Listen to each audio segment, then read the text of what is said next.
Nestled deep within the mist-shrouded mountains of the Appalachian Range lay a small town called Havenwood. The town was old, almost as ancient as the mountains themselves, with roots stretching back to the early settlers who had carved out a life amidst the dense forests and unforgiving terrain. At the heart of Havenwood was Widow's Peak, a towering cliff that loomed over the town like a watchful sentinel. The cliff, with its jagged edges and sheer drop, was a place steeped in legend and fear. Widow's Peak got its name from a tragic tale that had been passed down through generations. In the early 1800s, a woman named Eliza Thatcher lived in a small cottage at the base of the cliff. Her husband, Samuel, had been a fisherman, and the two had shared a deep and abiding love. But their happiness was short-lived. One stormy night, Samuel went out to sea and never returned. Eliza, heartbroken and unable to bear the thought of life without him, climbed to the top of the cliff and threw herself into the abyss. Her body was never found, but her sorrowful spirit was said to haunt the peak, forever searching for her lost love. As the years passed, the story of Eliza Thatcher became woven into the fabric of Havenwood's history. Children were warned to stay away from Widow's Peak, and few dared to venture near it after dark. Those who did spoke of strange occurrences, whispers carried on the wind, fleeting shadows, and an overwhelming sense of dread. It was said that Eliza's ghost would appear to those who were soon to face tragedy, a harbinger of doom. For decades, the tales of Widow's Peak remained just that, stories to frighten children and entertain visitors. But all of that changed one autumn when a newcomer arrived in Havenwood. Her name was Margaret Caldwell, a writer seeking solitude and inspiration for her next novel.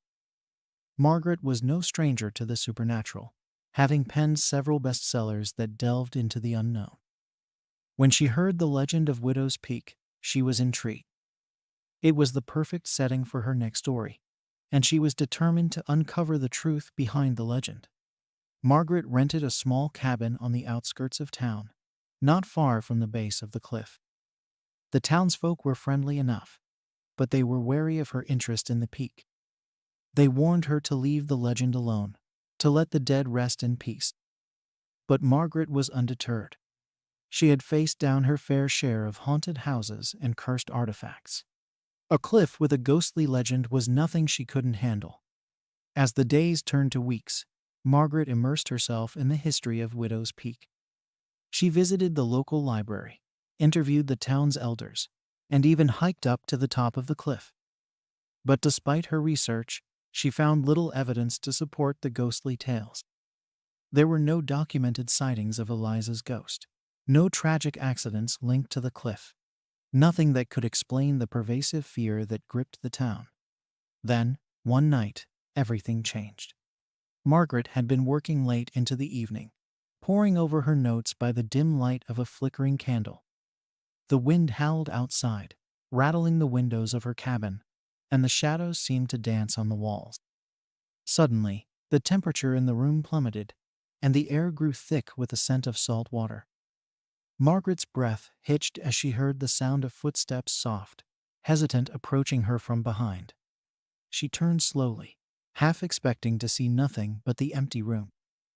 But there, standing in the doorway, was a figure, a woman, drenched in seawater, her eyes hollow and filled with an unearthly sorrow. It was Eliza Thatcher. For a long moment, neither of them moved. Margaret could only stare in shock as the ghostly figure stepped closer, her lips moving as if to speak.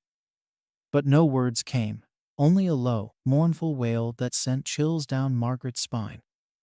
The room seemed to close in around her, and she felt a sudden, overwhelming urge to flee, to escape the grief and despair that radiated from the spirit. But Margaret was no stranger to fear. She forced herself to remain still, to hold her ground as the ghost reached out a trembling hand. When their fingers touched, Margaret felt a wave of emotion so intense it nearly brought her to her knees. Eliza's grief, her longing, her desperation, it all poured into Margaret, filling her with a sorrow that was not her own. And then, just as suddenly as she had appeared, Eliza was gone. The room returned to normal, the temperature rising, the scent of salt water fading into the night. Margaret stood there, shaking, trying to make sense of what had just happened. She had come to Havenwood seeking a story, but what she had found was something far more real, far more terrifying. The next morning, Margaret knew what she had to do. She couldn't leave the town, not yet. Not until she had uncovered the truth behind Eliza's haunting. She returned to the town, seeking out the oldest residents, those who might know more than they had let on. And it was there, in a small, forgotten corner of the library, that she found the answer. Eliza Thatcher had indeed thrown herself from Widow's Peak, but it was not despair that had driven her to it. In a faded, yellowing journal, Margaret discovered the truth. Eliza had been pregnant at the time of her husband's death. When Samuel's boat had been found wrecked on the shore, Eliza had been consumed by grief, but she had also been determined to protect their unborn child. She had sought out an old woman who lived deep in the woods, a woman rumored to have knowledge of the dark arts. The journal detailed how Eliza had made a pact with the old woman, trading her soul in exchange for her child's life. But the pact had come with a terrible price. The child had been born, but it was stillborn, its soul claimed by the same forces that had taken Samuel. Eliza, broken and betrayed, had climbed Widow's Peak not to end her life, but to seek revenge on the powers that had deceived her. In her final moments, she had cursed the cliff, vowing that no one who came near it would ever find peace. As Margaret read the final entries in the journal, she felt a chill settle over her. The curse of Widow's Peak was real, and it was still active, fueled by the sorrow and rage of a woman who had lost everything. But now that Margaret knew the truth, she was determined to put an end to it. That night, armed with the knowledge she had gained, Margaret returned to the top of Widow's Peak. The wind whipped around her, and the full moon cast an eerie glow over the landscape. She stood at the edge of the cliff, looking out over the dark, endless sea, and then she called out to Eliza. The ghost appeared, just as she had before, but this time Margaret was ready. She spoke to Eliza, telling her that she knew the truth, that she understood her pain. She told her that it was time to let go, to find peace in the afterlife, to reunite with her husband and child. For a long moment, the ghost remained silent, her hollow eyes fixed on Margaret. Then, slowly, the sorrow began to fade from her expression, replaced by something that almost looked like relief.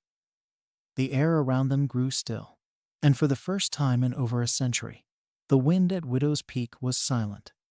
Eliza's form began to dissipate, her figure growing faint, until she was nothing more than a whisper on the wind. As she vanished, the curse that had plagued Havenwood for so long was lifted. The dark shadow over the town was gone, and the people of Havenwood could finally live without the fear of Widow's Peak hanging over them. Margaret returned to her cabin, exhausted but at peace.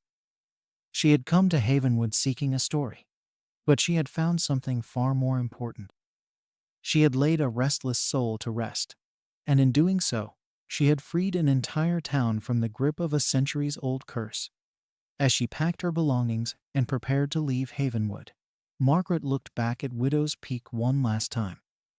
The cliff, once so foreboding, now seemed almost serene in the morning light. The haunting was over, and with it, the legend of Widow's Peak had come to a close. But the story of Eliza Thatcher would live on, not as a tale of terror, but as a reminder of the power of love, loss, and redemption. And as Margaret drove away from the town, she knew that this was a story she would carry with her forever.